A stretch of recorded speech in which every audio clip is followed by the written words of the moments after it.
bilan birgalikda fikr almashib, hamohang ravishda ish olib boramiz. Elektron hisobot fakturalar xavf darajasi belgilanib, agar xavf darajasi yuqori deb topadigan bo'lsa, avtomatik bekor bo'ladi dastur. Inson omilisiz. Korxonalarda qiynab kelayotgan bir qancha savollar to'planib qolgan edi.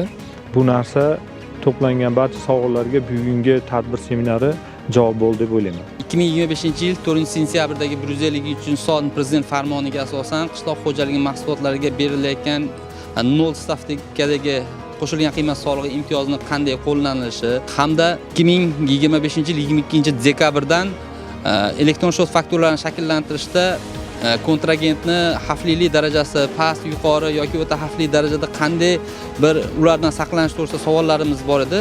Shularni mutaxassislarga savollarni bergan holda javoblarimizni oldik. O'zgartirish va qo'shimchalar biz tadbirkorlar uchun qo'llanilayotgan yangi imtiyozlar yuzasidan bo'ldi. Bugungi seminardan biz juda ham unumli, foydali maslahatlar oldik. Juda xursandmiz. Bizniki outsourcing bo'lgan sababli biz ko'pchilik bilan ishlaymiz, ularga yetkazamiz.